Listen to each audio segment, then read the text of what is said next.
We don't run from the truth.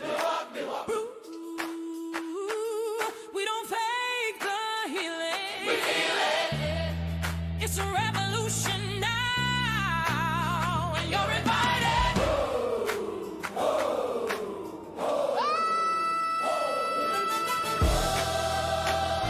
Heal that shit, don't hold it in.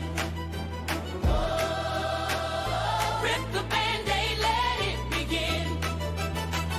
Truth gets loud when you stop the lie. We cry, we rise and testify. Heal that shit, don't hold it in. Heal that shit, don't hold it in. Rip the Band-Aid, let it begin. Truth gets loud when you stop the lie. We cry, we rise and testify. Life unfiltered, scars and all. Break that cycle, tear down the wall. Accountable, raw, and full of light. We healing out loud and we doing it right. Heal that shit, don't hold it in. Hey. Hey, heal that shit. Don't Don't hold it in. Let's go. Let's go. We healing that shit.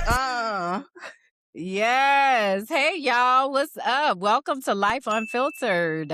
Heal that shit. Okay. We are launching into this new year of 2026, y'all, and amplifying the things that we have learned when it comes to transformation. This is not just a podcast anymore. This is a revolution in healing. All right. So whether you are a longtime listener or this is your very first episode, get ready for some life-changing conversations. Yes, indeed. Because we've learned something powerful over the past year and some change. Glory. When we share our truth, we give others permission to do the same. We've created this space, folks, for the truth seekers, the change agents, and anyone ready to do the work. Because let's be honest, real change happens when we stop hiding and start healing. So whether you are here to work through your own journey or you are here to learn from ours, you are in the right place. We are about to get real, get deep, and most importantly, get some results. Okay, so let's buckle up, strap in, grab your favorite drink, and let's heal this shit together. Yes. So, what's up, y'all? My name is Kimberland Jackson. I am an educational advocate, activist, and consultant, a visionary and motivational speaker, virtual producer, network executive. I am a scientist, specifically a biologist, and I'm also an intuitive melanated life coach. I help people deepen their personal relationship with God in order to understand their unique design and purpose and positively impact the world. I'm also a professional frolicker, currently living in Medellin, Colombia, and I am a host and podcaster and excited to be here with y'all. So what up? Yes, indeed. What up, though? What up? Another air horn for the scientists. Come on. Well, It was an extra horn from outside that I heard it. that tuned I in. said, They even said, the horn out there. Come on. Tutu. Okay. So my name is Bianca Goolsby. I am a digital strategist, a consultant, an education activist, and a certified snitch. Snitch. Yes, indeed. MSGA, baby. I am an investigator and a receipt collector. So put some respect on my name. Okay. I operate with receipts because people are receipts don't. I am the founder of Teaching for the Culture, where we transform, we empower, we advocate, we coach, and we heal. And I'm also an intuitive melanated life coach and a digital nomad, currently working and traveling wherever there's Wi-Fi. And currently my feet are planted in Santa Marta, Colombia. My purpose is to empower folks to find their own path to freedom and fulfillment and to be able to do that fearlessly. Okay? Yes, indeed. In Very this good. space here, okay? In this space here, we operate by the three keys: accountability, transparency, and integrity. And it's very, very important that we all understand and operate by these three keys to make the world a better place. And before we go even further, we just want to make sure that we have clear understandings about expectations and what you can expect from us and what we expect from you. So, what you can expect from us: to honor the three keys. We are going to keep it real. We're going to speak freely. We're going to cuss if and when we feel like it. So if you have little listeners, maybe you need to have some headphones, some AirPods, maybe not. That's your business. But we are going to speak freely in this space. So we tell that for transparency. And what we expect from you: hate speech, hate comments, not over here. We proudly serve on the Block and Be Blessed ministry. So we want you to engage with intention and to go on this journey with us, because we have a lot to share. We are not expert in all things, but we are definitely experts in the lanes that we are in. So we want you to participate on this journey with us and bring people with you, because together we are doing the work to heal. Yes. So before we get into the things, we want to make sure that you all know how to interact with us in these spaces. And we live kind of like in this emoji world, right? So we have a collective emoji here at the Heal That Shit universe, and that is the heart with the bandage wrapped around it. That's how we know that you are uniquely a part of this universe that we have over here. So anytime you are feeling something that we're talking about, or it's like, all of that showing love, you can drop that heart into the chat if you are here during the live premiere, or you can leave us those comments if you are watching this during the replay. It resonates as if you are just shining love in our direction. We feel it that way. All right.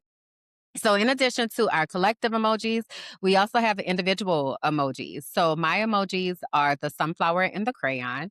The sunflower, because my favorite color is yellow. It reminds me of the sun. It brings me joy.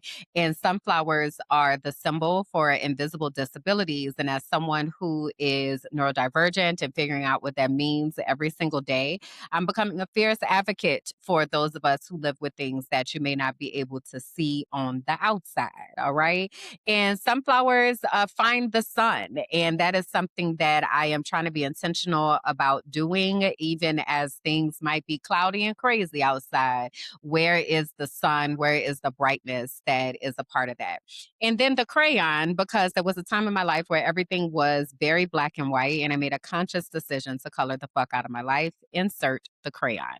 So that manifests through making bold choices and choosing color and choosing the things that bring my spirit joy with intention, and really leaning into the things that bring me pleasure and the things that make me smile. So those are my emojis. If you will please tell them yours.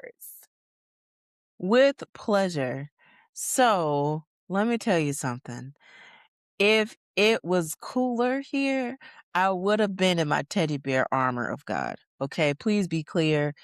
And I actually got another one. I sent Kimberland a picture, so excited about my onesie that I got. And I can't wait to wear it, but it needs to be cooler in order for me to do that. So in honor, I do have my hat to represent the teddy bear. Let me tell you, so I am just full of love. I am at a place of just peace. And even when life be lifing and people be peopling, I just know that love is the highest frequency, that I'm going to be able to give that, receive that. And that is the whole mantra for me and has been. And so the teddy bear is a symbol of love, a symbol of also don't try it, but also I am here. I am just wanting to give love, receive love, because love is the highest frequency.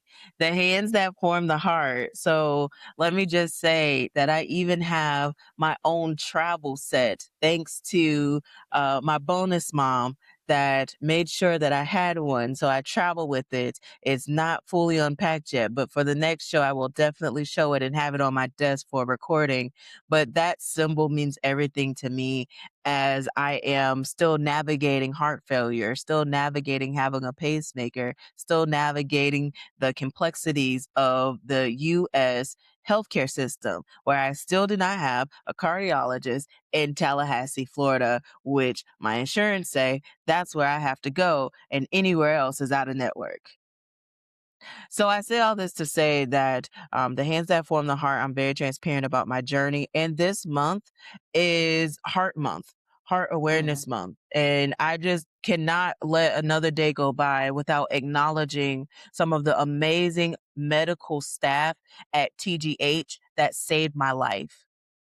I would not be here having these conversations with you if it wasn't for the rigorous procedure that they did to save my life and to help me continue to have my heart functioning. Okay. So please understand that when I'm talking about stress and when I'm talking about protecting your peace, I am an embodiment of that because of the work that I would do, because of how I would show up and how I would want to people please and to be that person for everybody. I can't do that, and neither can you. And it is very important to be intentional with your pace, how you are positioning yourself, and what all you're giving to the world, because it's only one you. You are one of a kind. And again, your heart. Stress is one of the silent killers out there. So please be intentional with your stress levels and the people that are in your village and orbit that contribute to stress, and just be mindful of that. So those are my emojis, the teddy bear and the hands that form the heart. Amen. And thank you for those reminders. I think a lot of times we are not aware of the amount of stress that we're under and how that can impact us. And again, one of those silent killers, right, hanging out in the background. So thank you for reminding all of us to be intentional with the ways that we're showing up and the people that we have around us.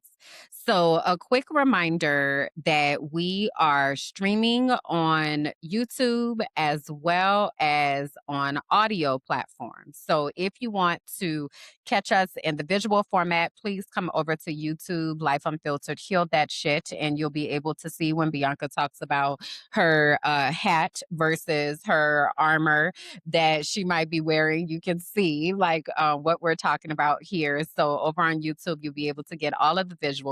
If you are wanting to hang out with us in the audio space, we're everywhere that podcasts are available. So whether that be Apple Podcasts, Spotify, iHeartRadio, all the places that the podcasts are, please do connect with us there. And then we also invite you to go to our website, wehealthatshit.com, where we have resources available and downloads, and you're able to join the mailing list and you can remain connected to us there because we also don't know how long these virtual platforms gonna be here. All right. Because shit's popping and changing every single day. Okay. So those are our announcements. Please govern yourselves accordingly to those announcements. All right. So let's go ahead and get into our spirit check. And our spirit check is the time of the episode where we take some intentional time to actually search our spirits and do a body scan and kind of think about where we are, how things are feeling within our current worlds. And we do that using a color system. So I'm going to share it on the screen again for those of you who are looking visually. If you are listening, then I will explain what we are looking at here on the screen. So we have four colors that we use. The first is green. I'm absolutely wonderful. Life is great. Blue, I'm good. I don't have any complaints. Purple, I'm okay. Things could be better. And yellow, I'm not doing so well. I need support. So we are going to model what that looks like and sounds like in all the different ways that you can configure this and how you can respond to this.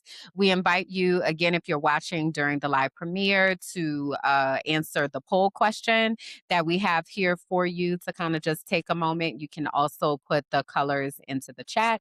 If you're watching the replay, feel free to make a comment and share with us how your spirit is feeling in this moment as you are here. All right, so I'm going to kick this off today and let's see. Um Last show I kind of had like a paint splatter type of situation configuration, if you will. I don't necessarily know if that equates today, but I do want to kind of put some colors on the things. So I just had a birthday and I am now 45 years old, which is wild. Uh, that's crazy as hell to think that I've been here for 4.5 decades on this planet. But I very much feel in my body of bodies and my state of mind, I'm pretty solid blue. I'm good and I am grateful to be here for another year. And I feel a shifting in the atmosphere and in energy and all that kind of stuff right now, which kind of keeps me in this I'm good place.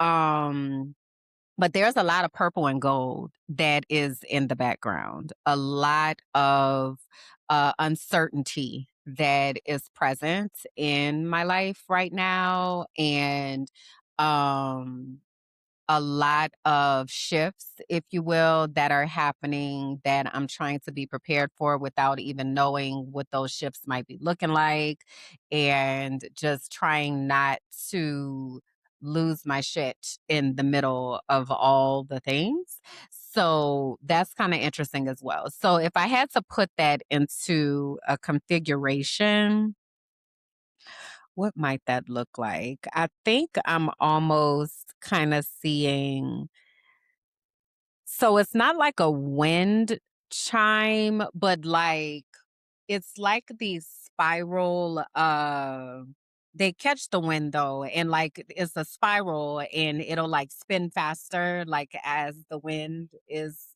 going. I don't know what it's called. Maybe y'all could tell me in the chat or in the comments if you know what I'm referring to.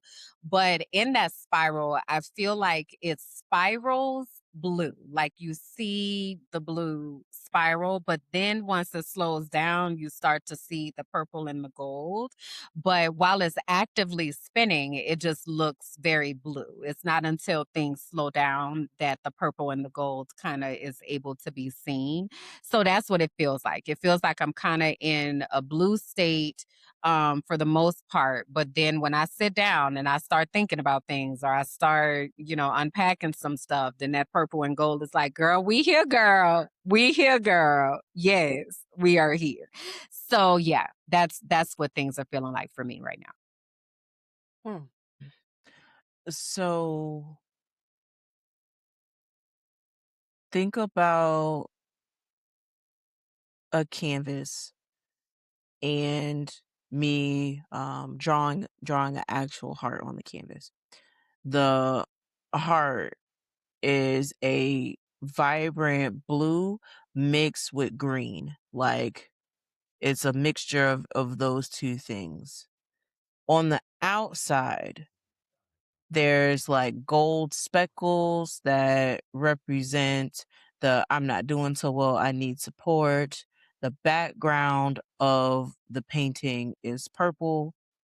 And so the outside factors that are outside of the internal piece of me is purple with the yellow slash gold spots, but the actual heart is a very, very vibrant blue and green mixed together.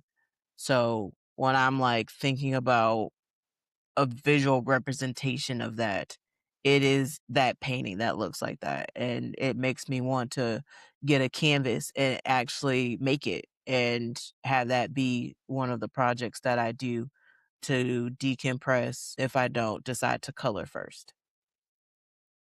Yeah, as you were describing it, I was saying to myself, that sounds like a nice image to like actually construct and paint. Painting is something that I have been trying to get myself to a place to do for almost a month now, and I have not yet gotten there, but definitely feeling that imagery for sure.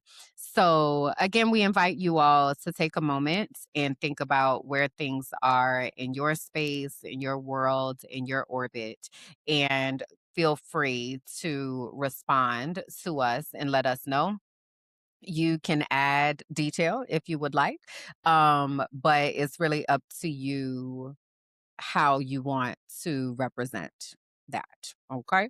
All right. So, having said that, let us dig a little bit deeper into our transparency moment.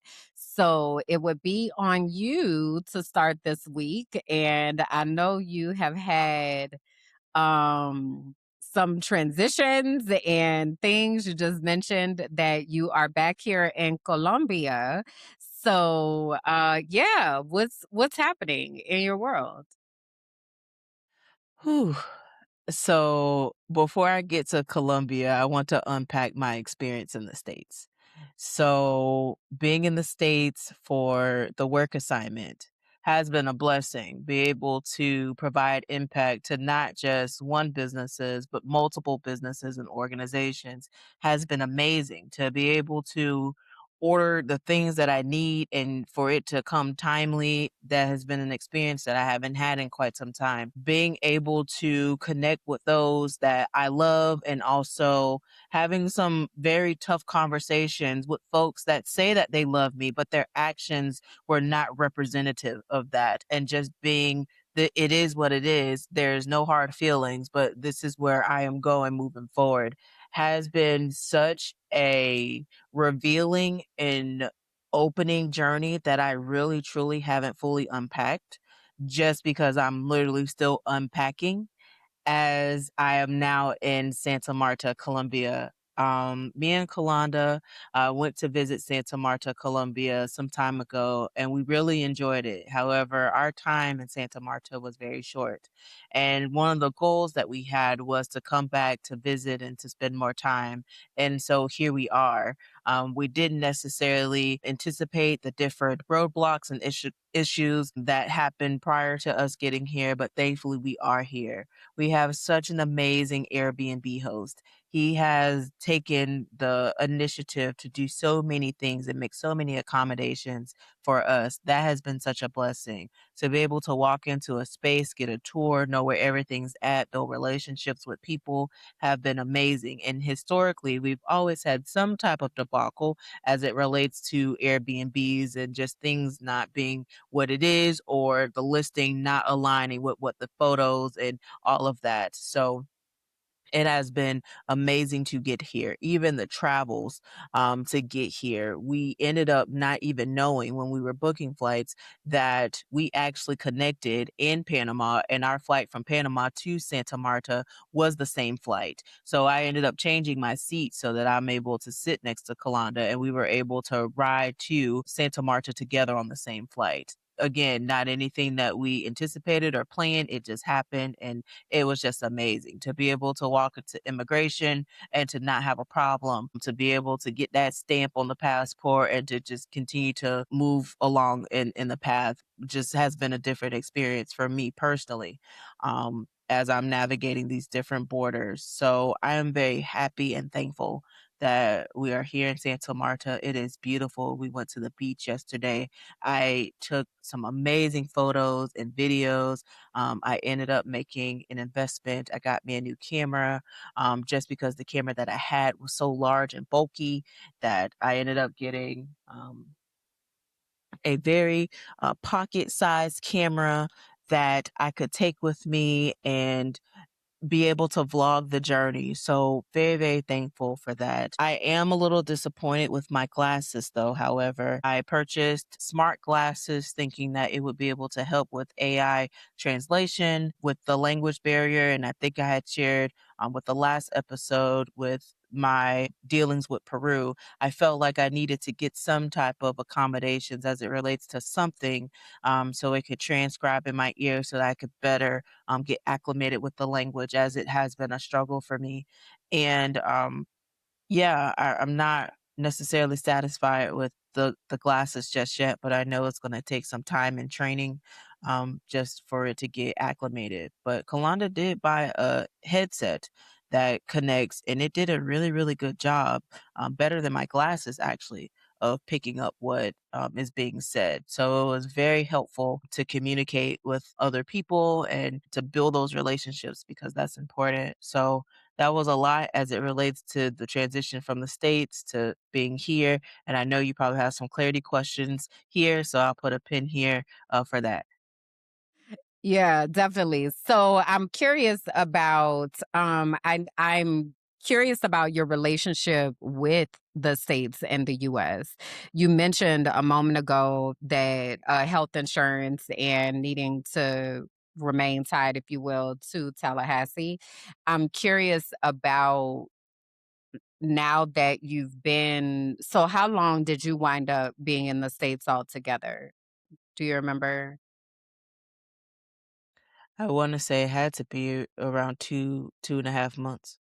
Yeah, almost 3 months. So, being back in the States after having been away, and I know you've been back more frequently than Kalanda, definitely more frequently than myself. What are you seeing as your relationship with the States these days?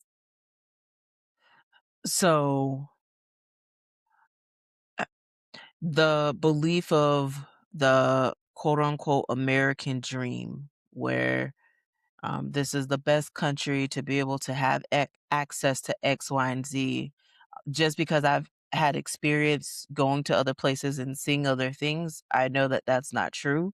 So I'm not holding to the propaganda that everywhere else is a third world country, which I've had to have a lot of unpacking conversations with folks that are not necessarily, I'm not saying that they approve, disapprove, but there's just a lot of questions about my lifestyle, as if there's an issue with not wanting to purchase a home and to build a family in the United States. And like there's something wrong with me because I don't desire that, to where then questions of, well, are you safe? And it's like, I actually feel safer in some of the other places that I've been than in the United States. It's been interesting. But just even financially, the rat race, like I see it.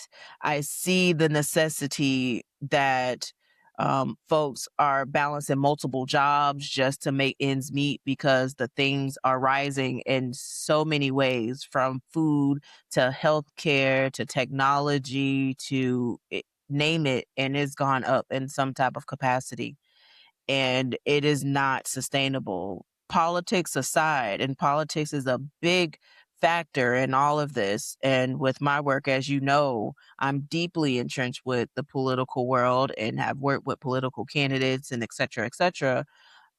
It is very demoralizing for some of those individuals that go into those spaces knowing that they actually really don't have power, and that they're doing the best that they can, but it's not going to actually change anything.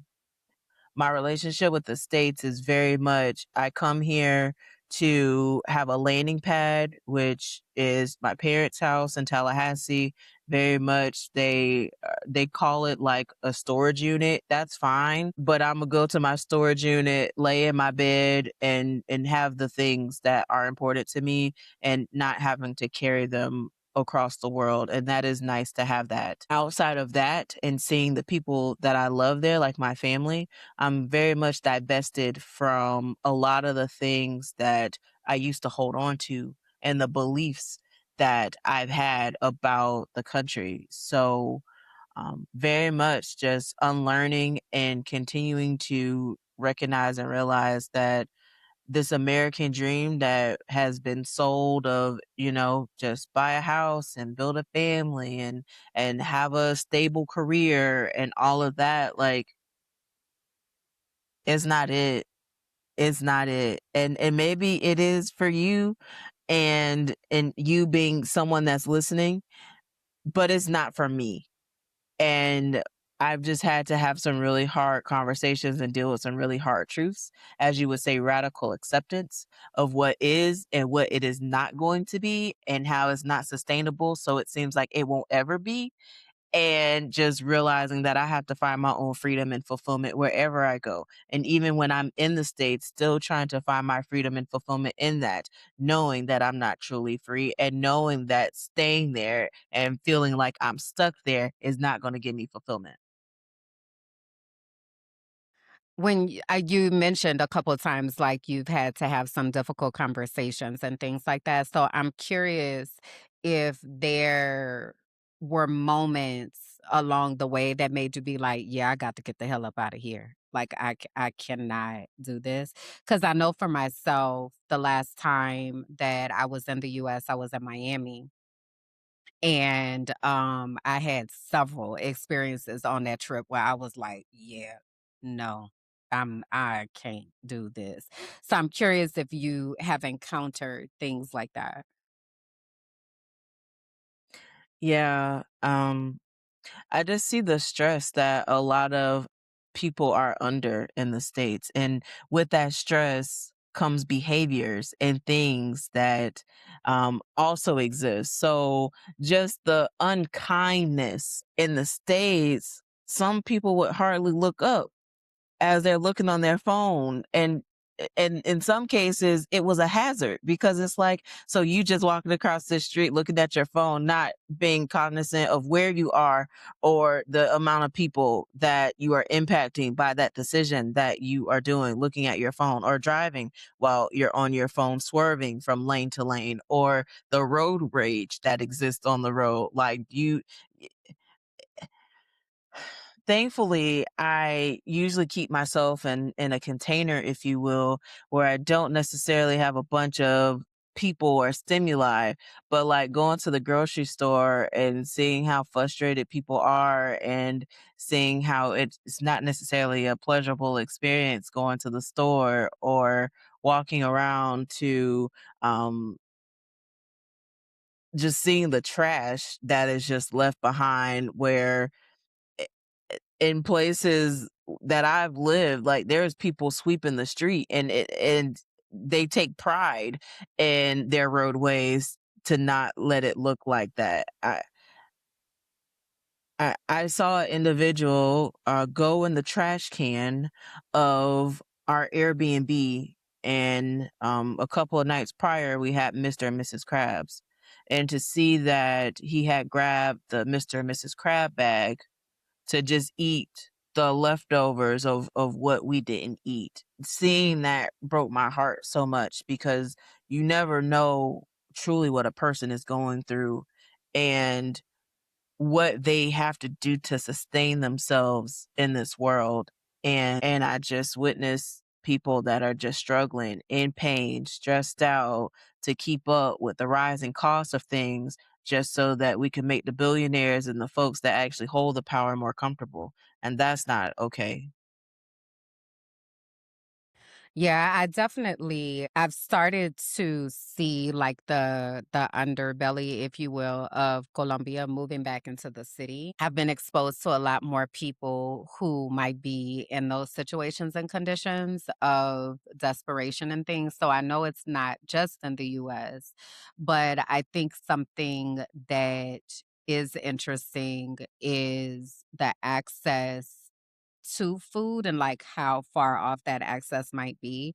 So, like, where I live, just a couple streets over, there's always somebody who has fresh fruit or, something that you can buy for a minimal amount. So whether that be fruit or juice or potatoes, or, like, there's something that people are able to get and access, and what I hear in the US is that access to, things like food is increasingly becoming more and more difficult, so I definitely can understand that. You mentioned driving. Do you miss driving? Like, do you feel like you still enjoy driving? Because I know for me, it's not something that I ever wanna have to do again. So I'm just curious about, what that looks like. Because of course, when you're outside the country, you're not driving. So, and you mentioned road rage too. So what is that like? Yeah, that's a great question. I like driving my car because I have done things to my car to make my car enjoyable. But I don't necessarily see myself or desire to drive a bunch of places. Very much passenger princess vibe, even though me and Kalanda will go back and forth about who is truly the passenger princess here. But Very much I'm a passenger princess at this point. The only way that I'll drive nowadays is if I have control of the situation and I'm in my vehicle. Other than that, I'm not interested. Yeah, I don't see myself ever wanting to drive again. Like I'm good on that. And even owning a car. Like there's so much that comes with owning a car and maintenance and thinking about like all these and like I don't have to think about any of that stuff anymore. And I'm just really grateful that I don't have to. So I'm always curious about that when people go back because the culture in the US is you have to have a car. And especially in places like Florida, things are so spread out, so it's really difficult, to be able to use public transportation, and sometimes it don't be there or it turns off at a particular time or what have you. But, I'm always curious about that because for me, it's like, I'm good. I don't ever need to do that again. I don't even know if I remember how to drive and if I wanna remember how to drive, I don't know. So you mentioned coming in to Colombia was pretty seamless. So you didn't have any difficulties at immigration or anything like that. Nope, smooth process. Yeah, that's a blessing. Did you feel like you were kind of on edge when you were going up to the immigration process?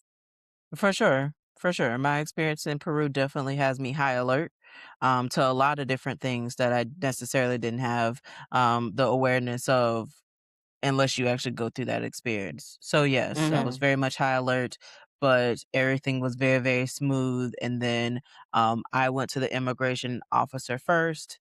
There was only four windows, mind you, so it wasn't a major immigration stop in Santa Marta like it would Mhm. be in Medellin. But Mhm. um, I went to the window, I was fine, and then I was, moved along to then I'm watching Kalanda, and then they're, like, having conversation back and forth, and then I got anxious and was like, "Okay, like, is everything okay here? Like, is she going to experience like, what's she going to experience?"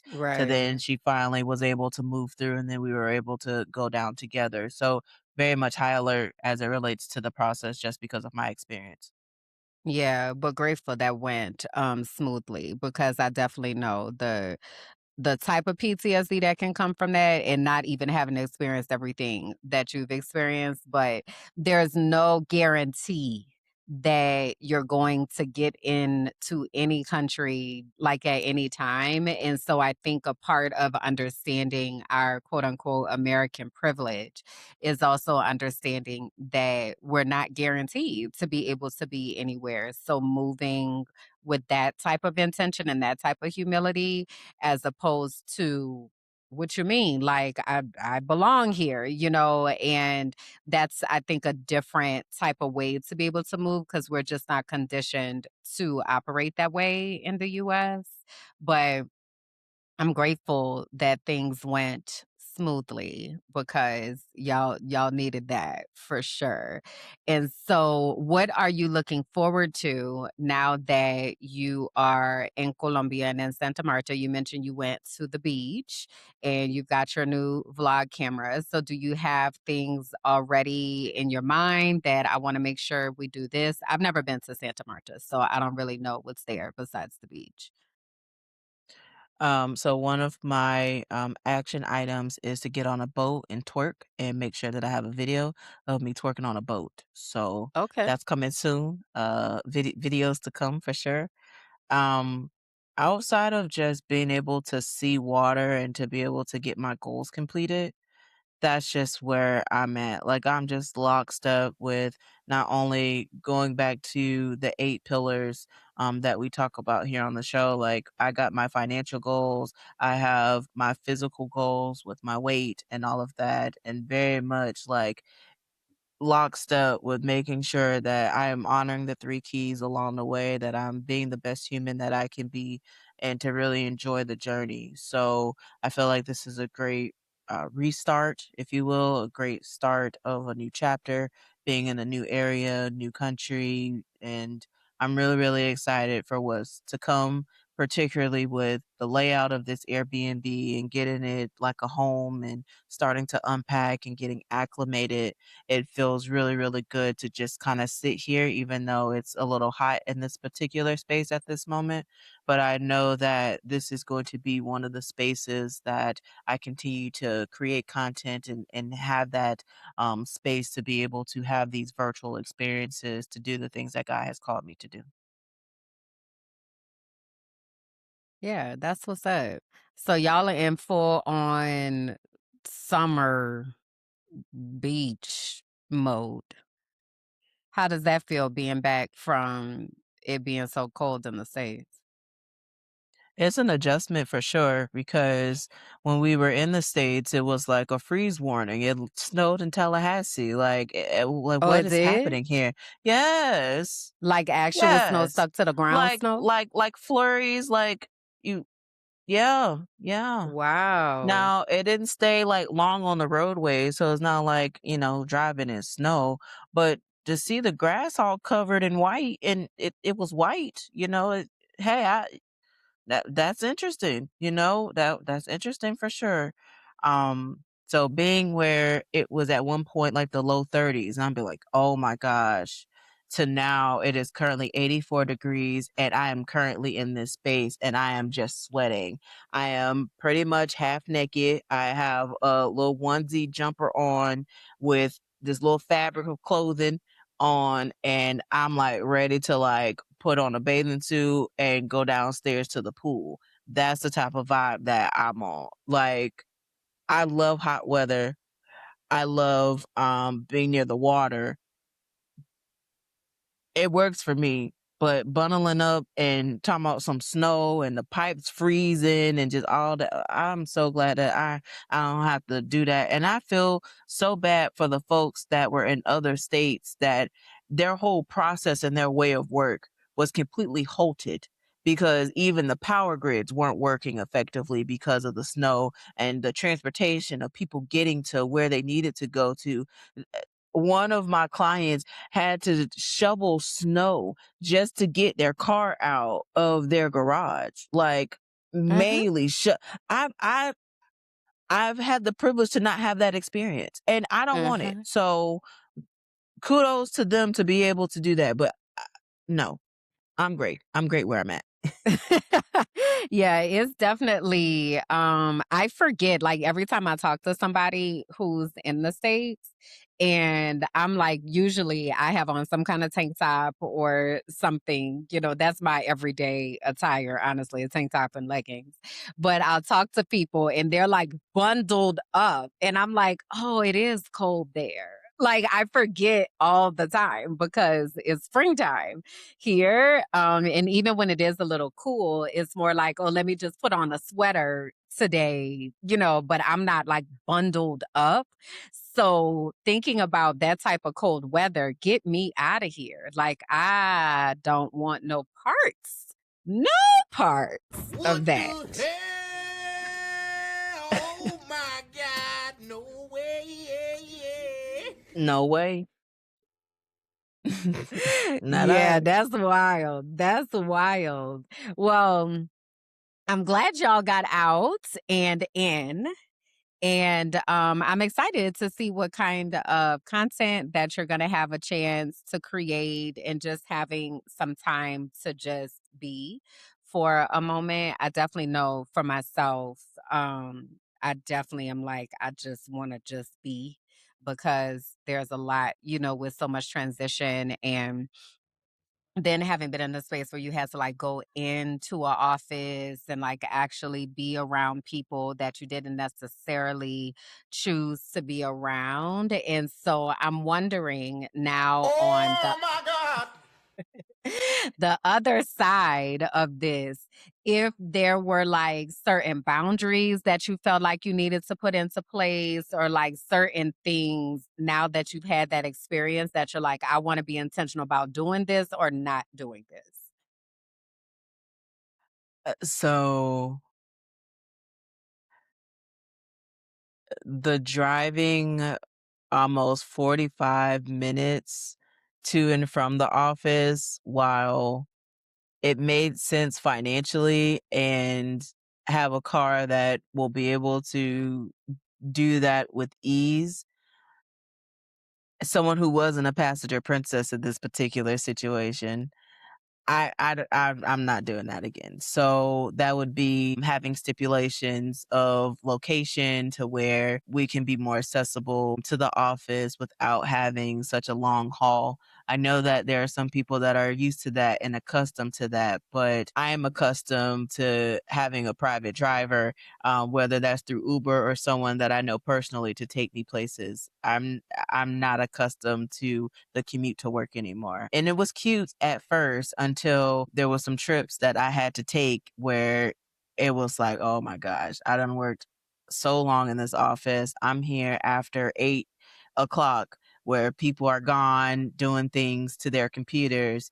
And now I have to make this long haul to the Airbnb, and sometimes that wasn't fun. Although we did have car karaoke, there's some content that was recorded in that process to make some of those trips more enjoyable, but overall, I'm not going to do that. As it relates to my working relationship and patterns, I know that I get overstimulated. I recognize it and I know that the moment that I have to do that, I have to pivot. So one of the things that I started to do towards the latter end of it was going to the library. The library is one of the most underutilized resources, I feel, but I was able to go to the library, request a private room. I was able to have access to that room for 2 hours. There's no one else in there, no one bothering me, anything, and to be secluded in that space doing whatever it is that I needed to do. In some cases, it was recording content, having meetings, or just being deep in work with my headphones on, minding my own business. So, most definitely more trips to the library if I need to just kind of get away, just kind of take some space from the people because it is a very busy office and one of the clients that I work for. It is a lot of moving parts and a lot of things going on, but it's not just them. Be clear that there's other entities and organizations that I work for where their environment is very much the same of a lot of high energy, a lot of people moving around and here to help and to serve in the capacity that God has it for me. But again, being more mindful of when I know that I'm getting overstimulated, not to do that, oh, I'm gonna just push through and get through it, but actually like recognize the sign that my body is giving me and to pivot and do what I need to do to stabilize my nervous system because I don't perform as well when I'm overstimulated. And that's something that I've learned. Yeah, I was gonna ask you what signs do you feel happen in your body that lets you know that you're overstimulated? Because I think earlier, like when you were mentioning road rage and like people being frustrated and all of that, I think sometimes we struggle to know, oh, I'm overstimulated right now and I need to do something to regulate myself. So what are some of the things that would happen in your body that would make you say, I need a minute? So, one of the main indicators for me is my foot will start to vibrate. Your So, when foot I'm sitting, vibrates? my foot vibrates. Okay. So I'm sitting stable and then my leg is going up and down. And then because of that, there's vibrations with my foot because it's going from heel to toe as I'm moving my leg. So like s- bi- not being able to sit still. I'll say Uh-huh. plainly is Okay. one of the things, like not being able to sit still. I do have like a lot of mechanisms where I like to move with my hands and my fingers. So if I'm like feeling like I'm like moving a lot, my body moves a lot, and that's when I know like, okay, I'm doing a lot with my hands. There's a lot happening with my feet right now. So those are like the things that happen in my brain space. A good way to describe that is everything is calm and everything is cool and then it's not. And then I'm forgetting what I had literally just said that I was going to do, or I lost track of what I intentionally just said. I'm stumbling on my words and I can't fully articulate what I am trying to say. That is also for me an indication that I'm going to have to stabilize my nervous system because I'm unable to fully process what's happening and I'm stumbling over my words and my brain space feels chaotic. So do you find yourself, because usually you work from home, right? So you're not in around other people where you have to also manage whatever they have going on. How did you find yourself like communicating to other people so that you were able to do what you needed to do? So I had to have conversations with individuals that would come to the office and just start talking to me to Mhm. be like, hey, so when I have my headphones on, I am not actively listening to the things that are outside of what's in my headphones. So if you want my attention, the best approach is to walk up to me and to like make eye contact for a couple of seconds for me to then look at you, to pause what I'm doing, and then for us to initiate a conversation after that. Because it was a thing of like, hey Bianca, did you see? I didn't see nothing. I'm seeing what is on my screen right now. I don't know what else you talking about or what's happening. I have my headphones on. I'm not trying to hear all the things that's happening out there. Actually, that's why I have these headphones on. These headphones are actually very, very nice noise canceling headphones, so I don't hear it. So if you want me to know, then come on, look at me, make eye contact so then I can adjust the things that are happening in my environment so then I can accommodate what you need to say and do. So like that's a an example of the many things Mhm. that I would Mhm. have to do as it relates to dealing with other humans, being like, hey, so the best primary way to reach me is this. If you send a message through this, it's highly likely that I won't see it because I don't have notifications on this. So reach me here if you want more of a prompt response. And even just being like, I don't even want those type of high state prompt responses either. I know that that's unreasonable in some cases because I'm in IT and shit happens and shit breaks that I'm always on. But folks were like messaging me on Facebook Messenger to get in touch with me about, hey, hey, hey, okay, I deleted Mhm. Facebook and Instagram from my phone. I still have Messenger, sure, but sending me things from these different spaces, I don't have access, nor do I want to at this moment. So, yeah. How you feel like people received that? Because I don't know that many people are in the habit of actively, advocating for themselves and, like, actively saying, "This is the best way that you need to communicate with me." How do you feel like people responded? And was that easy for you to communicate? Was that a new skill, or did that feel comfortable?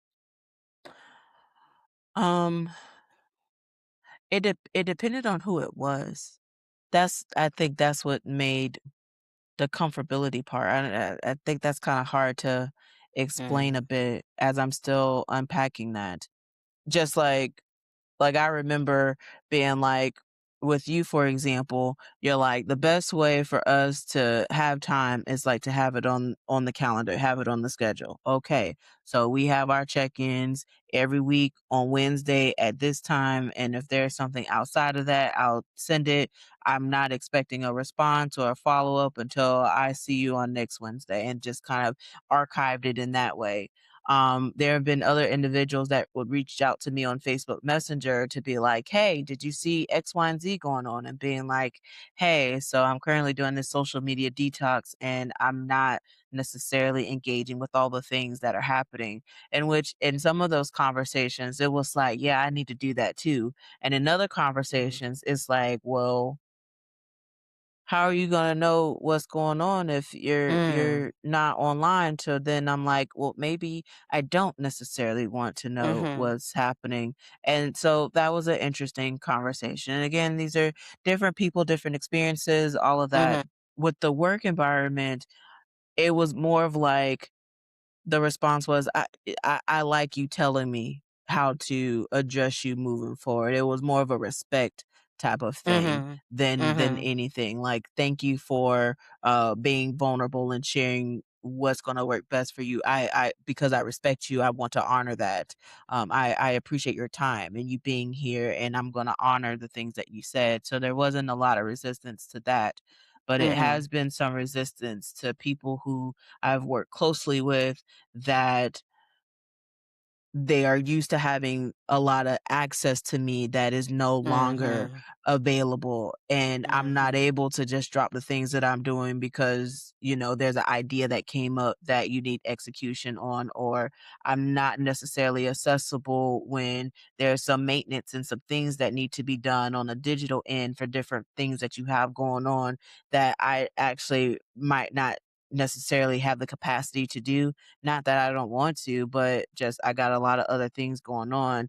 And quite frankly, if you're not in my portal and if you're not in that ecosystem of the agency, there's not really a lot of things that I'm like, okay, I'm volunteering to do. I have enough on my plate to do. So I'm not proactively volunteering myself to do things anymore. And that has also been like, oh, I brought this up thinking that she would volunteer to do it, and then realizing, Mhm. ha ha Mhm. ha, I'm actually not saying anything. And I have to be very intentional with how I break this up because it's important to know that I want to be available for people, but also at the same time, I've been very active going back to what I said at the very beginning with the intro. I have to protect my peace. I have to protect my Yeah. heart. And while I want to be accessible to help different people with the different ventures that they have going on and the different ideas that they have, I'm so locked up with the things that I have to do and the things that I am obligated to do. If we don't have no contract, no written agreement, if there's no terms of service, if there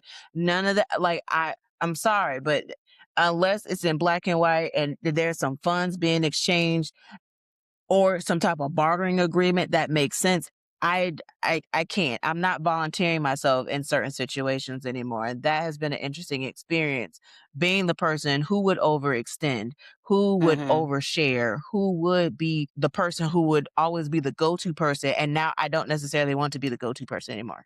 Find someone Mhm. else to do Mhm. it. Yeah, that's why I was asking because I think it's a beneficial conversation for us to have, especially for our listeners who are trying to figure out what this looks like for them. I can definitely say for myself, I shifted over into the live format for my podcast because I saw how much time that I was spending editing. And it's like, I have so many other things that I need to be doing. I cannot be doing this for this amount of hours. And so, whenever we change the level of access that we are extending to other people, there comes feelings with that, and those feelings might be, thank you for telling me. Those feelings might also be, what you mean? I'm used to you being here, being available, like jumping on this, and like you're not. So what do you mean? And when people don't have their own boundaries, it is very difficult for people to respect the boundaries that you are setting up for yourself. So I appreciate you kind of giving all of those examples because I feel like all of us can benefit from having those conversations, whether that be with ourselves or whether that be with other people that we're around, because the most important thing is to protect our peace. Period. And you already talked about how stress is a silent killer, and there's so much that we're carrying that some of it is self inflicted. Like, so for myself, I was like, why am I stressing myself out trying to do all of this? I can do this a different way. Like, I don't have to do this way. Like, right. So that's self inflicted. But then there are also times where people are expecting. And again, I want to be able to support, I want to be able to help, but also I have to honor my capacity right now. And that does not always work in somebody else's favor.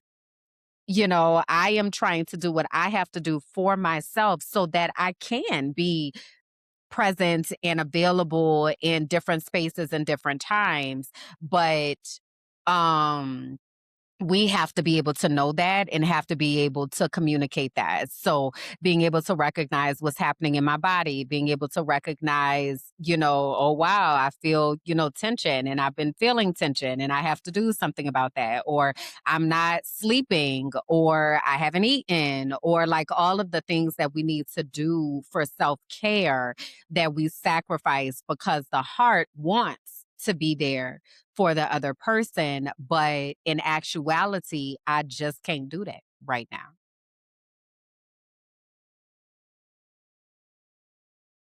So, yeah. Yeah. Anything else that you want to add to your transparency moments? I just want to uplift that I'm in this season where my brain people are like really working in my favor. Nice. And I've had to learn and go through the process of knowing what works and stop trying to fit into molds or fitting into routines and things that I thought my brain people needed, and actually like Mhm. be intentional and actually listen Mm. to what my brain space is saying and honoring where my body and my capacity is. And when doing that, it has unlocked new levels of creativity and peace and abundance of being able to just get the things that I want because I set a goal and was able to do it. And I just want to uplift in this transparency moment for others that are listening, that are watching, that it is really important that you understand your giftings. And this is a great opportunity to segment the Discover Your Destiny commercial. What if the thing you've always called too much was the exact thing God designed on purpose? This is for the ones who've always known they were different. Too sensitive, too loud, too knowing, too intuitive, too woo woo. But what if your sensitivity is actually your superpower? What if your intuition was your inheritance? Discover Your Destiny is a 10-week sacred journey back to yourself.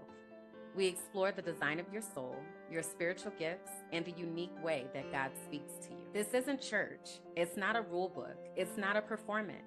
It's the moment you stop chasing approval and start walking in divine alignment. You'll gain clarity, language, and confidence around who you are and what you are here on the earth to do.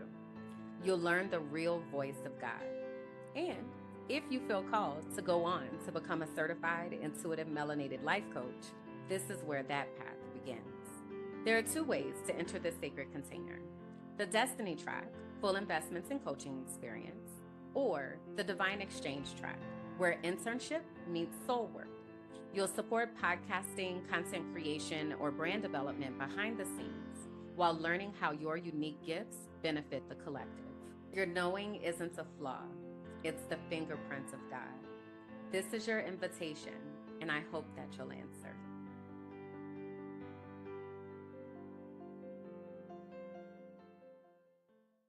Knowing your giftings, knowing who you are, knowing how God uniquely created you, knowing your brain space and what works for you, and stop thinking about what other people are doing and saying and just operating in your capacity and just being is such a refreshing way of being.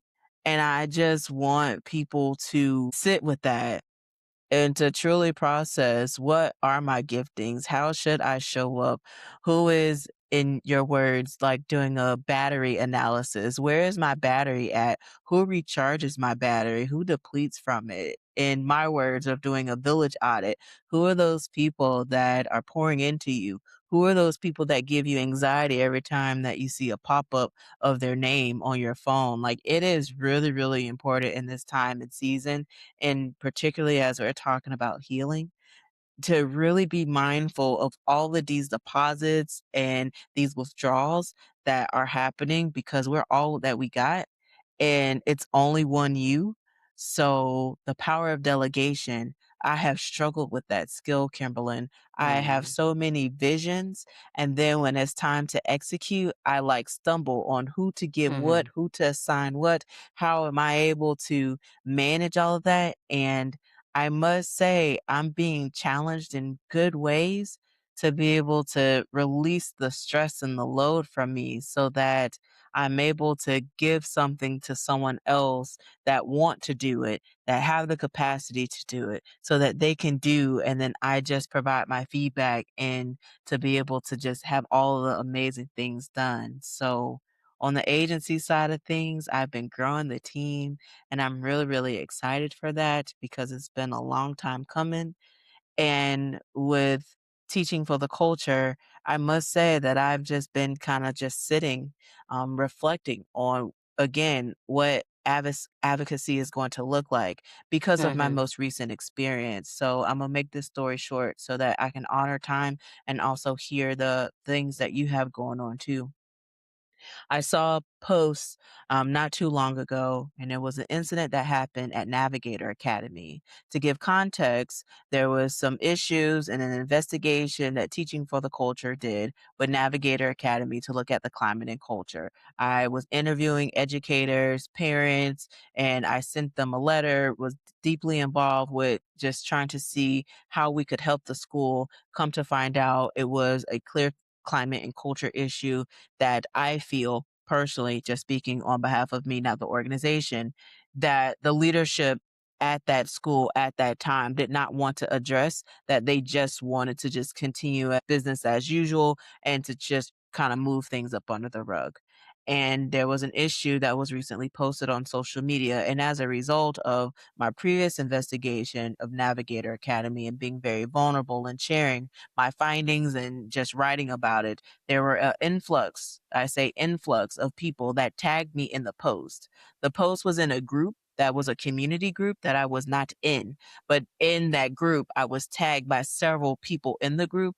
And then on top of that, I was then sent a screenshot of the post of the group that this was being said, and even screenshots of different people tagging my name to say, this is who you need to talk to. I reached out to the individual and I asked them for an interview, asked them to learn more information, to which they declined to have an interview. Okay. They indicated that there was a person that they wanted to connect me with. Okay. But I didn't hear anything after that. And at that moment, Kimberlyn, I felt just so compelled to just kind of reflect on the rapid response that I would do to some of these issues and if it was in alignment with my health and my peace, because I was very amped up as I saw that, again, there was something else that was happening at Navigator Academy. I had amplified and uplifted that the school was not being held accountable for the various serious things that were happening that at the expense harms children. And yet again, there's another incident at play, and I'm here trying to figure out who wants to talk about it to amplify the things, and then people don't want to talk. People don't actually want to move into action. So then it leads me to be like, so are y'all just posting these things just to post about what happened, or are you looking for solutions? And then that's at that point I realized that I have to take myself out of some of those situations, because regardless of what the intent was, the response was me having an elevated heart rate because of my previous experience with Navigator Academy and me being emotionally attached and charged in it. Two, I have now taken resources out of my day and time to reach out to these individuals that I don't know, to ask if they want to do X, Y, and Z, to shift my calendar to provide them access to do X, Y, and Z, for then to not have any of that happen. And then here we are. The issue is still happening. No resolution. Don't know. Haven't had contact, nor am I going to spend time and capacity to even follow up on the matter. Because if they did want something to happen, they would have followed up with what I was asking for. It was very detailed as it relates to next steps and how to move forward. So, as it relates to advocacy and it relates to teaching for the culture, and then just with everything that has happened with the organization, I've really had to kind of just take a step back and I'm just really evaluating what that looks like. And because this is an organization that was made out of love and not necessarily something that was generating a bunch of revenue, it's like I actually need to really spend time to focus on the things that are generating revenue, because that will open the door for me to have more time and capacity to think about these things and how I want to structure that moving forward. So, very deep in the work, wanting to advocate for children and caring, but I wanted to go to the school board meeting when I was there, but guess what? They changed the rules to where you have to be a resident of Hillsborough County to speak to the school board. Why? They had to create guidelines to say, hey, not everyone could come speak to us because y'all come in here doing some egregious stuff coming to speak to us. So you can only be a Hillsborough County resident if you are going to speak to the school board. I recognize and understand that, but just even me being like, okay, so this school board meeting is here. I'm gonna go here. I'm gonna say that. And I care. I care, and I'm not in the community anymore. There's certain individuals that have made it very clear that I'm not in the community Mhm. anymore, and Mhm. that's fine. I'm not worried about them, but I care about the children, the children that I made a promise to. One of my students that I posted that we had matching outfits one day just graduated and is now a sheriff with the Hillsborough County Sheriff's Office, and sent me an invitation to their graduation that I couldn't go to because I was out the country. But just the mere fact that there was someone in my class that after all this time is now an officer protecting people and thought of me enough to be like, hey, you were one of my favorite teachers that helped me get to this moment. I want to share this with Mhm. you, and has been keeping me up to date with their life. So I know the impact of the teacher is there. I know that my impact is where it needs to be. And life change and things happen, and I no longer live there. And even when I did come to visit to even speak, I couldn't. And then feeling Mhm. so defeated, but then understanding that that's their process, that's their new way of work, and now having to figure out what my new way of work is. Mhm. Yeah, I feel that super, super deeply. I definitely myself, I told you about it a couple times where I was like, hey, you gonna have to let that go. And they gonna figure it out or they're not. And what that means, because we went hard in the paint for Hillsborough County, for Tampa, for the Tampa Bay area. And there's a grief, I think, that comes along with that of like you said, realizing you're not the go-to person, that your voice is not necessarily even welcome in certain spaces anymore, or your impact has decreased in a particular way or what have you. There is a lot of grief that comes with that. And if it's any solace or constellation, you are bigger than Hillsborough County. And the things and people and places that you are meant to impact is much larger than Hillsborough County. And while that is the birthplace, while that's where, the advocacy kicked off and all of that, it's like it really was a launching pad for all of the other things that are supposed to happen in all of the other spaces globally that people are supposed to be impacted. But having said that, it's still kind of like, damn, I got kicked out of my house. Like, this is where I used to be. I'm coming home to visit. I'm still connected. And people are like, we don't want you here, or you don't belong here. You no longer have access. And there's definitely grief that comes along with that and processing that.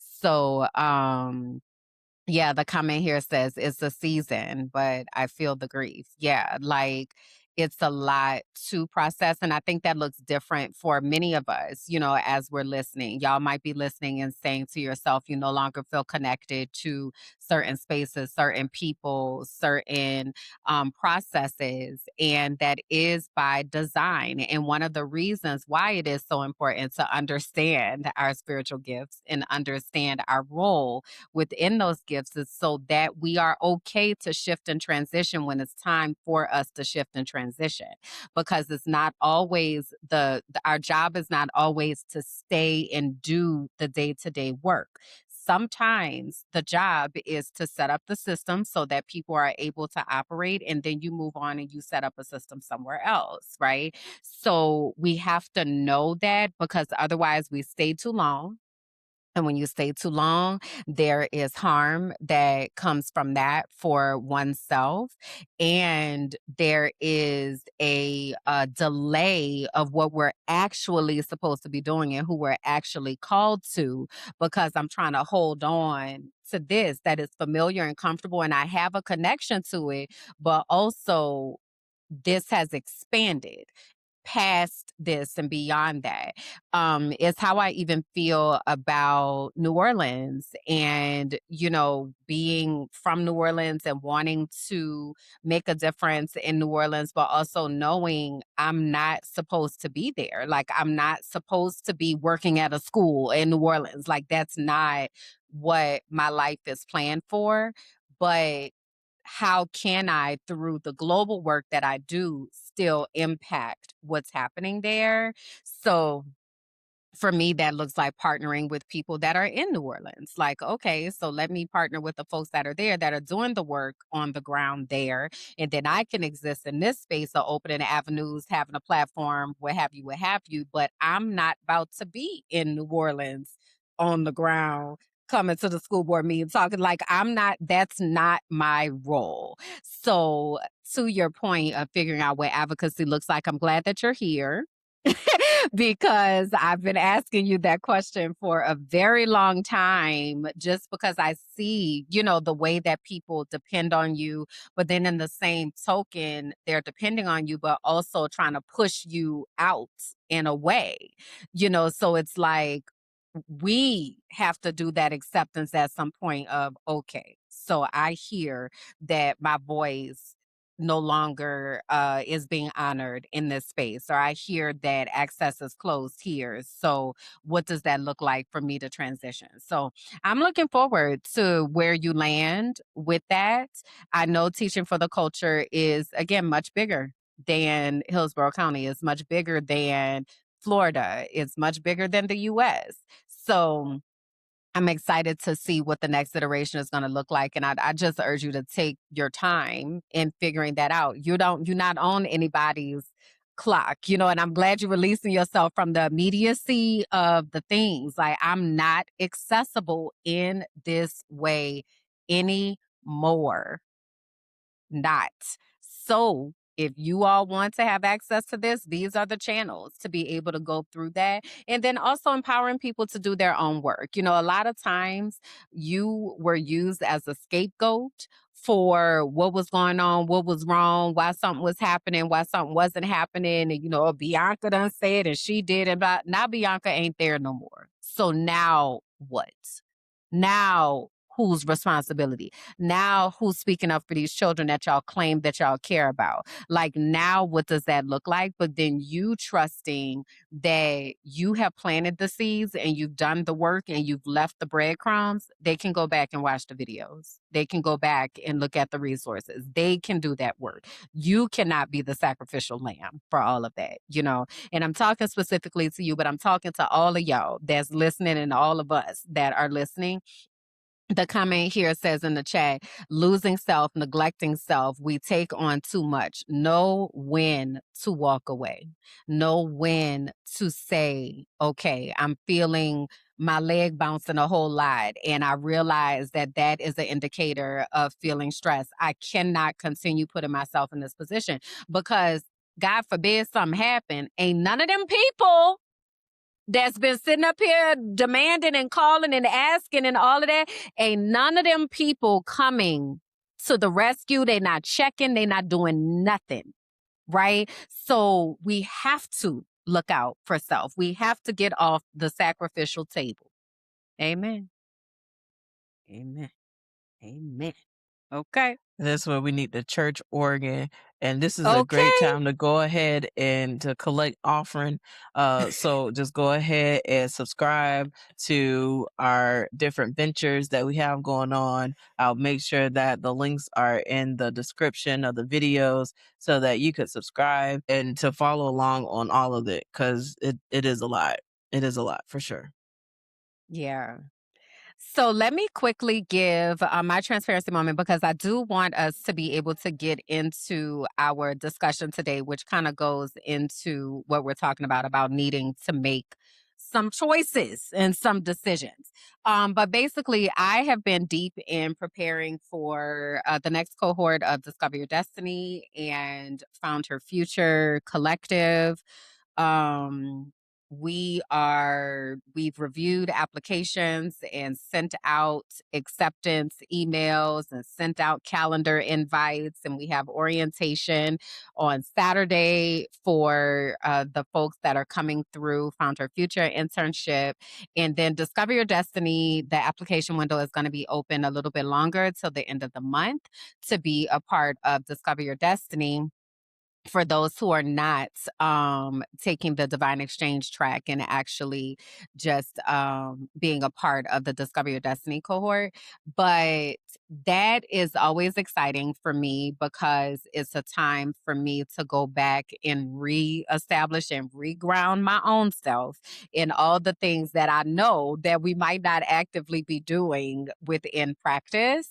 You know, we know a lot of things about what we're supposed to do, but that don't always translate. So every time I have the opportunity to take people on the Discover Your Destiny journey, it's a reminder for me to go back, remember my spiritual gifts, remember the uses and misuses of my spiritual gifts, remember the impact that I want to make and expand that impact and set the goals for that, and then think about what boundaries I need to put up and what self-care looks like in this season. So I'm really excited about this cohort, and I really do feel that God is bringing and aligning the people that are supposed to be connected to the universe and the ecosystem and the healing work that is being done. I talk about all the time, specifically through IMLC, which is Intuitive Melanated Life Coaching, where people are able to get their life coach certification, that we're called to so many different areas, right? All of us have a role that we are supposed to be walking in this revolution. And again, I don't know if we've accepted this, but there's an active revolution that is happening right now. And we have a job. All of us have a job, we have a calling, we have a role that we're supposed to do. So, like Bianca talks about being an IT person, we got to de-Googlefy and, you know, down with big tech, and like there's so many things that we have to do to be able to be safe and secure in these spaces to do the work that we're called to do. We got to have websites, we got to have digital hygiene, we got to have like all these things in place, right? That is different, for instance, than my aunt who is certifying people in CPR and ensuring that there are life-saving measures that are in place, right? That's a very different lane, but still important, right? For myself, my area of expertise, if you will, is in helping people to understand what that looks like and what that sounds like. So that is my unique role. Again, like I mentioned earlier, I'm not on the front lines. I'm not gonna be in New Orleans. I'm not finna be in Tampa. I'm not there. But I am training people and equipping people so that they understand how to walk in their calling in whoever the people are that they're called to. So I'm excited about Discover Your Destiny, and I'm really looking forward to how I'm going to grow during this 10-week process, and then what it will look like on the other side of it with the work that we're doing with the interns and working with Shekinah and getting systems in place to be able to support this. Shekinah asked me the other day, she was like, where do you see Kimberland Jackson Universe and Discover Your Destiny in the next 10 to 20 years? And I was like, whoa, I didn't expect 10 to 20. Like I thought we was going to do a 3 to 5 situation, you know, but 10 to 20 years from now, I want this to be automated. I want people to be able to know, hey, I need to understand my destiny and my purpose. I need to understand my spiritual gifts.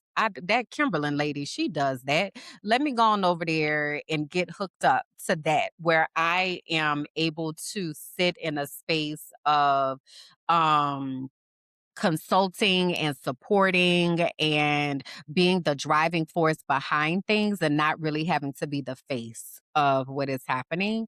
So I'm excited now because I know now I'm putting the infrastructure in place for that to happen. and equipping more people to be able to show up in their callings and their giftings. So I'm really excited about that. And I am working on stabilizing myself. When you ask what advocacy looks like for you right now, for me, I have had to tap out of a lot of conversations about a lot of different things, and even having conversations with people like somebody sent me something the other day, and it was police officers doing something, and I was like, I don't need you to send any video about the police. I don't find it funny. I don't find it comical. I don't want to see that. Um and being able to say that without wondering how they're going to receive it and like all of that, like this is something for my mental health that I'm not with the system. Like I'm not with it at all. So you don't need to try to send me nope. I don't need to see it. And then, actively backing off and out of the different social spaces. Now, I will say this past week I was on the internet because it was my birthday, and I wanted to see, I was very curious in how the algorithm was going to pull up people that I haven't had interactions with in a very long time, particularly on Facebook.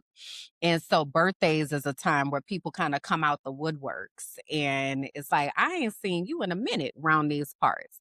So I was happy for that because now I can go back and make intentional connections with the people that I've been needing to make connections with, because your girl is coming up from off of Facebook and from off of Meta, period. So I was looking the other day at like the Meta Business Suite and all of that, where I don't have to be on the app and I can schedule the things out that I need to have scheduled out. And whoever is over there, that they see it. And then, hey, this is where y'all gonna find me over in the archive. That's where you need to come to connect with me.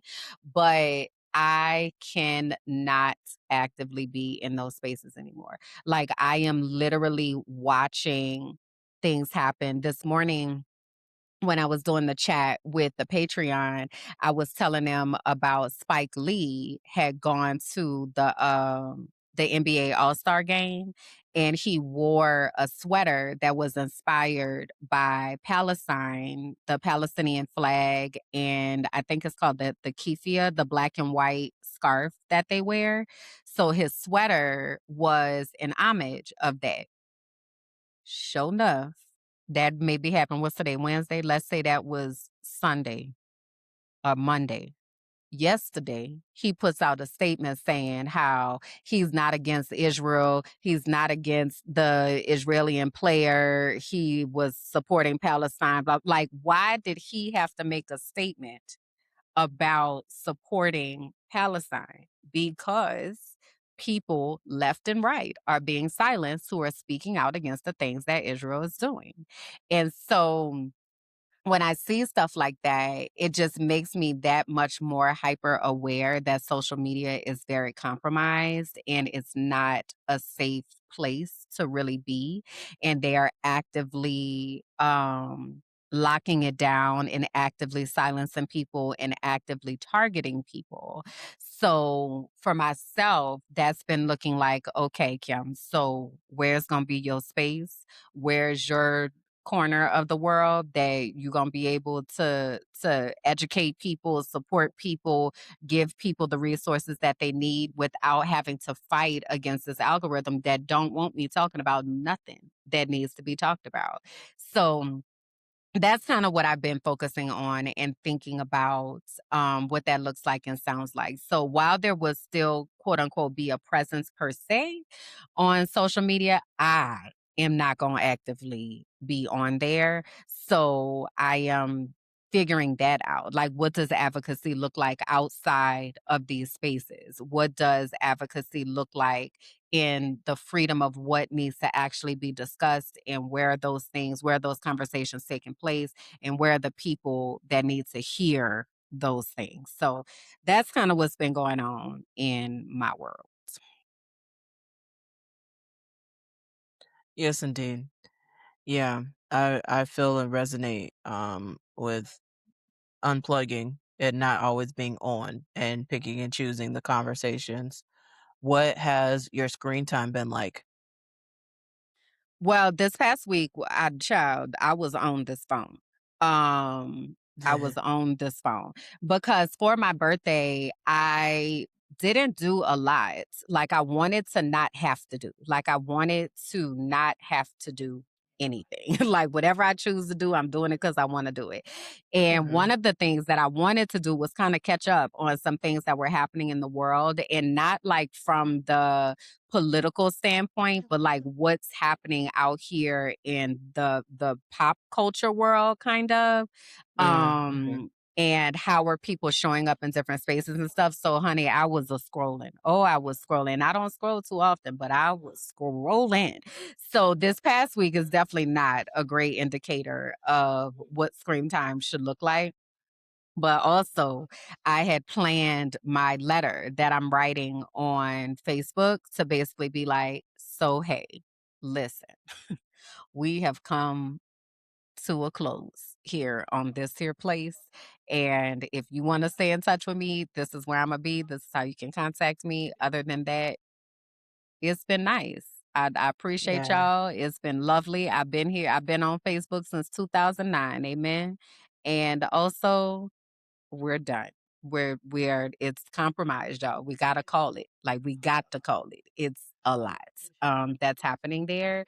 But yeah, the screen time and social media deactivation was not necessarily present this past week. That was very much, let me see who's here, let me see who has been unearthed. Let me like make some connections because that is one of the things I had talked about on So You Don't Put Syrup on Your Grilled Cheese, that I had a personal reading from Tony. And one of the one of the questions was like, what habit have I developed to get me to my destination? And it was synchronization. And that is what my instructions are right now, is to find those people that just got unearthed, connect with them intentionally so we can figure out how to work offline because there's some work that needs to be done. So while I was not pleased with my screen time numbers and such, I do know that it was with purpose because now I know and remember the people that I need to connect to move over to this next spot. So I gave myself grace in that, you know. Yeah. Good job. I'm proud of you. It's literally like work of like being mindful of how you're using your phone and not just judging yourself based on the numbers and always wanting the numbers to go down, because there are going to be cases where the numbers are what they are because of what is actually happening. The main point is actually being in control and not letting it control you, which is the whole Right. point of the whole experiment. When we come back in 2 weeks, it will almost be a month since we've had the discussion. So I would really love for us to dive deep into the numbers then, and even encouraging Hmm. our viewers that if you haven't downloaded the free resource, it is on wehealthatshit.com. You can download a free tracker for you to log your screen time, log those numbers so that you are aware of how you're using your device, not in the sense of judgment, but just so that you can recognize the patterns and then decide what decisions you're going to make after analyzing those patterns. So just thank you for your vulnerability and all of that. And yeah, girl, how had the hotline been celebrating your birthday and all of that good stuff? Like what did that look like for you? Well, it's interesting because we're also in this Mercury retrograde shadow period right now, and one of the things with Mercury retrograde is that people get dug up from the past, and now here they come, um, trying to reconnect and stuff. So that's been interesting. I was sharing this morning in the chat with the Patreon that I had 4 marriage proposals this past week. Get out of here, folks, all of you. Go away.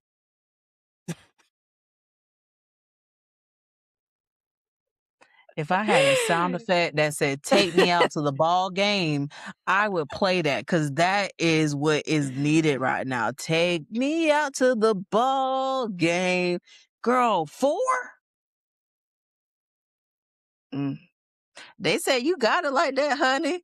They got Um, you got Child, I'm not moved by none of that at all. Like not even a little bit. Ooh. Yes, I'm just indeed. like, what makes you feel like what makes you think that that's what you want to do? Tell me that. Tell me why you think that's what you think that that's what you want to do. Cuz it's definitely lust filled. It's definitely not like we know each other so deep and we finna bond it. Get the hell out of here with all of that. So, it was a lot of that. It was a lot of folks that I haven't talked to in a while, trying to reconnect and rekindle and try to kindle some that wasn't ever kindled. And it was interesting. It was an interesting time. But the majority of the time I spent relaxing and I watched Bridgerton and I made one of my favorite meals and I listened to music and I was chilling. That's what I wanted to do is to just chill and just be. So I was very excited for that and just trying to figure out what 45 looks like and sounds like and what I want that to be. So we'll see. I don't know yet. I don't necessarily feel any older, but I do feel that there is a shift that is happening and that um something is going to happen by the end of this month. I don't know what that something is, but I'm open for whatever that looks like and just letting God do what God is doing. I'm just big like what are my instructions? Let me focus on that. And then you just do whatever you need to do, God. So yeah. So that's kind of been the biggest thing. Now, one of the things I did, not for my birthday, but in preparation for my birthday, was watched the Super Bowl halftime, which was Bad Bunny. And if you all have been following or listening to me, I really appreciate Bad Bunny, his advocacy, his activism. And I really, really enjoyed this last album that he had, De Vi Tirar Más Fotos, and I love it from top to bottom. I listen to it all the time. The Tiny Desk is one of my favoriteest Tiny Desks that I listen to. And he did the Super Bowl halftime show. And there were a lot of thoughts and opinions that came about because of that halftime show, which his performance, did you ever have a chance to watch it? Not yet. No. His performance was filled with a lot of symbolism. It was in Spanish, minus Lady Gaga. But his performance was filled with a lot of symbolism and it was a really good time. But one of the things that came out in the discussions of it is the fact that the NFL is a part of the system. And I personally cannot watch. I used to be a really big football fan. So I'm from New Orleans and the Saints are our team. And historically, I'm watching the game.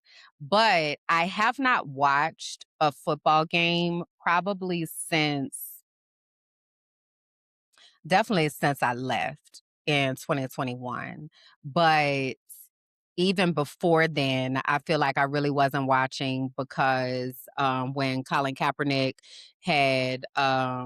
when we were boycotting because of that, like, so I kind of just fell off of it because the NFL is a part of the system. Well, the last time that I tuned in, it might have been last year, I had tuned in early to get ready for Kendrick Lamar, and it was giving big like plantation vibes. Like it really is giving the white folks in the stands and in the skyboxes are watching the black people on the field, the majority black people beat each other up.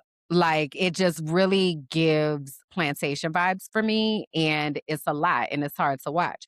I already mentioned earlier about the NBA and Spike Lee and LeBron James. I don't know if you heard him. They asked him about his thoughts about Israel And he was like, I've never heard anything negative about the place. And like, it's just a lot that's going on in that arena, right? So, because of that, a lot of folks were saying Bad Bunny, with his history of activism, should not have done the Super Bowl. And so, we wanted to play y'all a clip from Amanda Seals and a video. So she made a couple reels or videos after the Super Bowl, but from a couple different points of view, if you will. So we want to play one and then kind of unpack it a little bit and talk about what this brings up for you all as well. So let me get this shared. All right, here we go. Knowledge. There's a lot of folks that say two things can be true at one time, but that's part of the problem. We have reached an inflection point where no, we can't have it both ways. You can't at the same time say this is a really good thing because I enjoyed myself, even though it's couched in a really bad thing.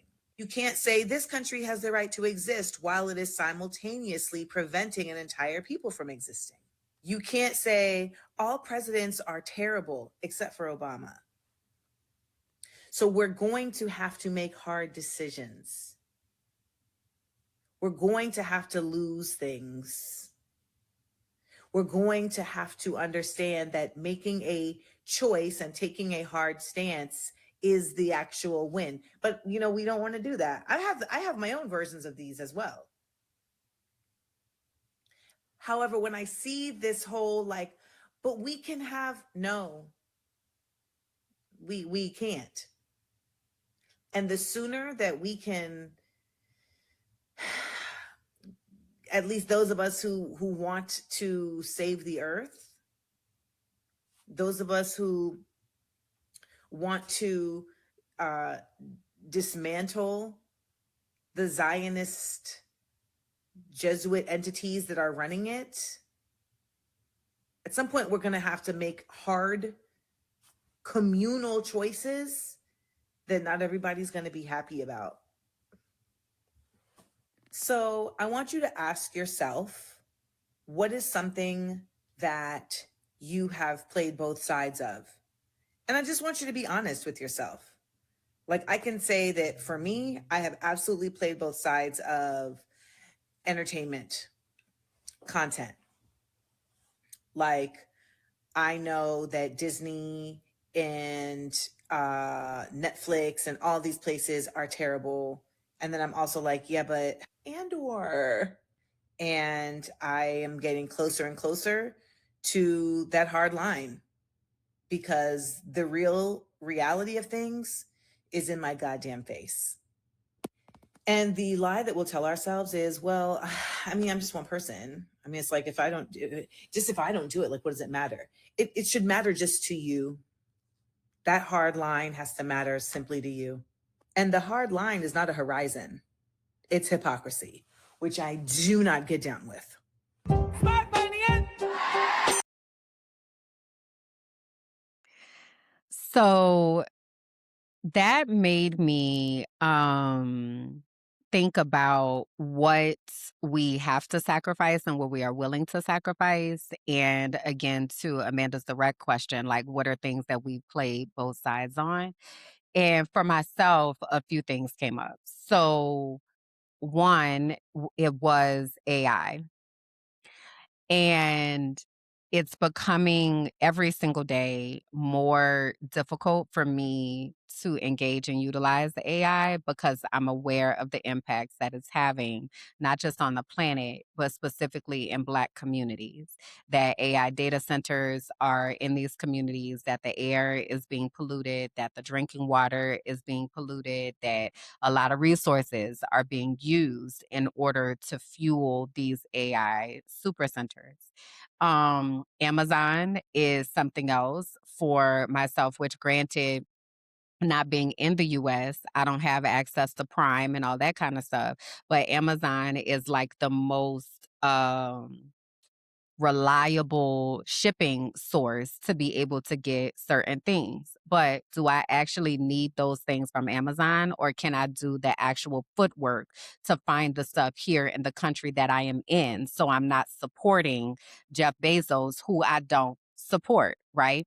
Still being on social media apps and being on Meta. I know that Meta is actively involved in so much harm that has been caused. But then also, I'm like, but people are on social media and I need to get the word out. So, like, what does that look like? So, I'm curious what came up for you as you were listening and some of the lines or spaces that you see for yourself. It's like subscribing to all of these things that we don't necessarily need.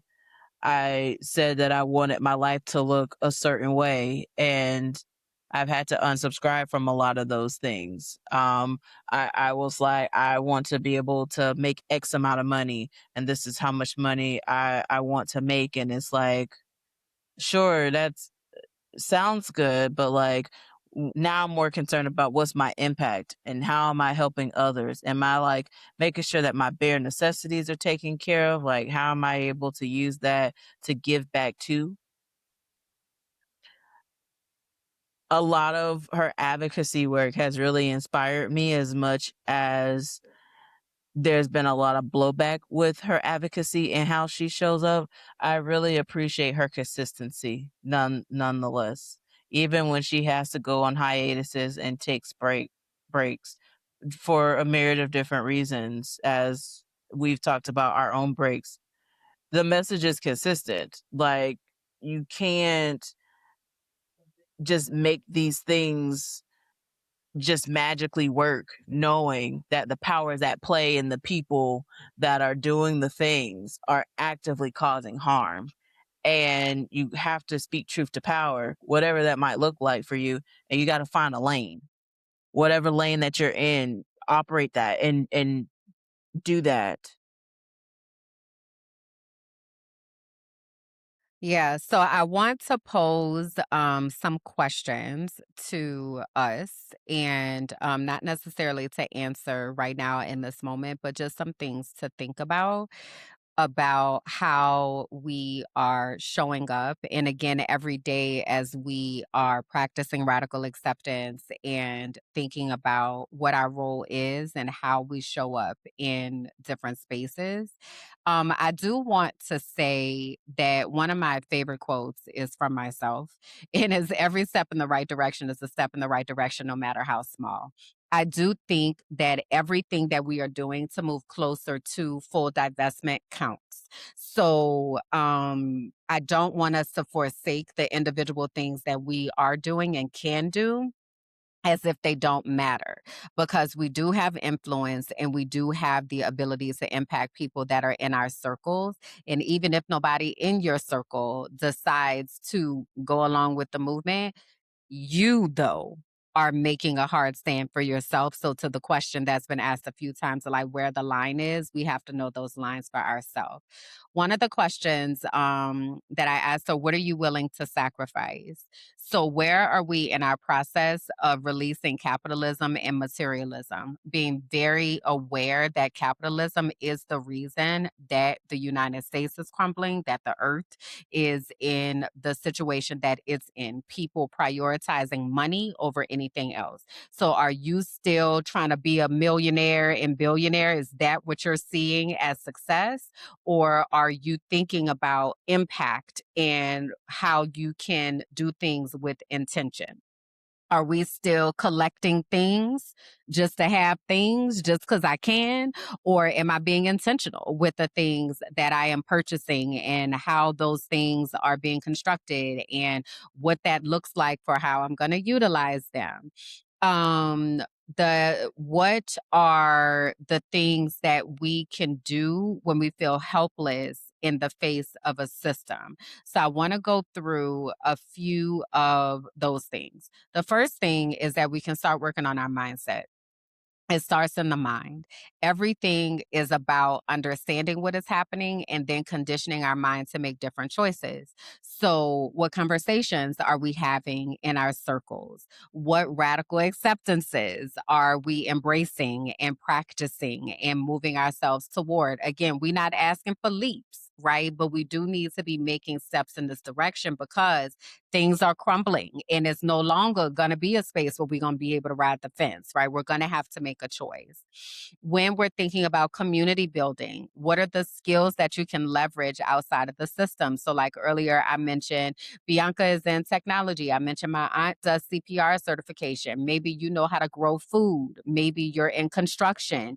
Maybe you're in childcare, teaching, transportation, and infrastructure. What skills do you have that you can use to work outside of the system to support the infrastructure that we need to get in place to be able to support ourselves? And then the biggest question, I think, and this is Bianca's question that she asks people all across the world, what does freedom and fulfillment mean to you in this current context of radical acceptance? What does that look like for you? How are you incorporating joy? Where does peace live in the middle of everything? And how are you protecting your brain space in what types of information you're taking in, what types of inputs that you're receiving, and what types of things that you are putting out to others, and how you are also encouraging them to embrace joy and embrace healing and embrace peace. So I know that was a lot of questions. Go back and replay that part. But this really is the time for us to be asking ourselves, okay, now what stand am I gonna take in everything that's happening? And what are the small things that I need to be doing to move myself towards a place of productively divesting from the systems that have kept us all bound. And we know that it is an unlearning process. We know that it's also not comfortable and it's not convenient, right? It's not convenient to not be able to call Amazon or to go on Amazon Prime right quick and get something the next day or 2 days from now. Like that's not convenient. But in the grand scheme of things, is it more impactful for me to divest myself from this harmful institution that is going to continue to harm people? Or am I more concerned with getting what I want when I want it? And if I am more concerned with getting what I want when I want it, what is the work that I need to do internally to release that expectation of immediate fulfillment for whatever need that there is that I feel like I need it now and I want it, and you actually probably don't need it now. It's actually more wants. So, how do we get ourselves out of that space and thinking about the long term impact on the planet, on our community, and on ourselves? All right. So, we'll put those questions into the description so that you have a place to be able to start. We would love for you to share with us in the comments what this looks like for you. Remembering that every step in the right direction is a step in the right direction, no matter how small. So even if your response is, I am reducing my screen time on a particular app because I don't want to participate in that, that counts. That counts. So forsake not those things that may seem small. Anything else that you wanted to add to that before we get out of here? Just wanted to uplift that you have your giftings. So circling back to discover your destiny, knowing what your giftings are is very, very vital in this space, in this season. And that's ground zero of you creating the life that you want and finding your freedom and fulfillment. I ask that question often, but a lot of people don't even know themselves to truly even answer the question. So then they look to me to say, I hope I answered it right. To then which I follow up and say, your answer is the right answer. So I hope that that sits right with you. So as you reflect on these questions, like think about where you are and be honest about that, because just like lying to a therapist does no good, neither does continuing to lie to yourself too.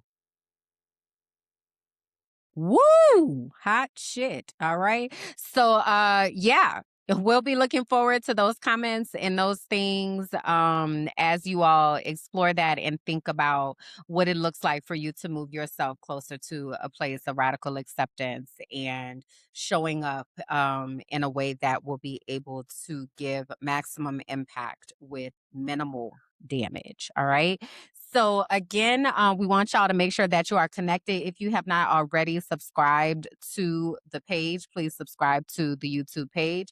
If you are listening to us on the podcast platforms, please do leave us a review about what you are getting here from this space. We also invite you to go over to wehealthatshit.com so that you will be able to download the digital tracker, as we'll talk about next show, and get the resources and book lists and all the things that we have there. We also have a playlist over there. So if you go to wehealthatshit.com/playlist, you will be able to access those songs that we have and are curating to be able to help us to take this healing journey. You know, we're doing this together. Okay. We know it's a process. Okay. And we on this road with you. All right. So we don't want y'all to be like, they got it all figured out and don't. Currently trying to figure it out with you. And to Bianca's point, freedom and fulfillment looks different for each of us, right? So my response and my plan and my answer is mine. Your response, your plan, and your answer is yours. All right. So we encourage you to tap into what you need for your spirit to feel most grounded. So I guess we tell the people where they can find you so we can roll up from out of here. Okay, well, I must say,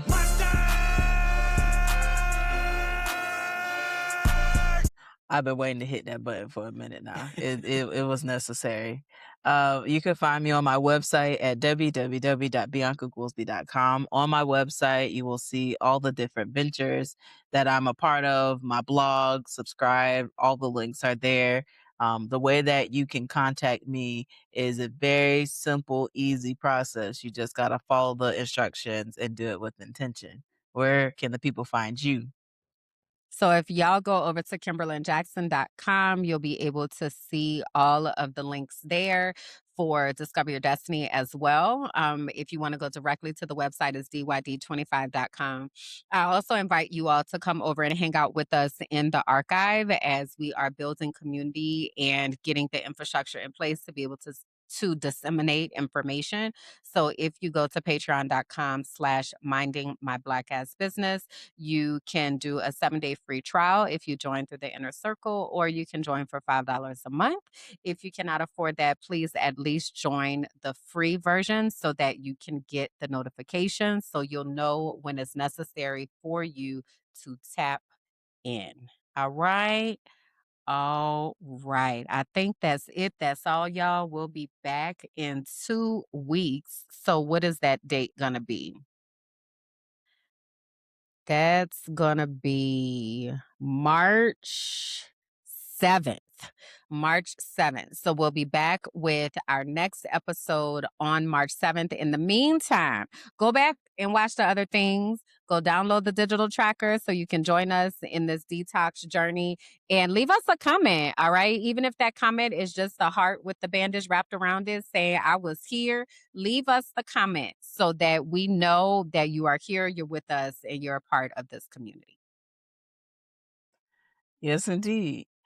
Well, that's the show, folks. I hope that you enjoyed. And for those of you that are watching us live, thank you for being a part and joining us as we do this. And for those that are watching the premiere or the replay, we also thank you equally for being here and being in this space, because together we are committed to doing the work to heal. So,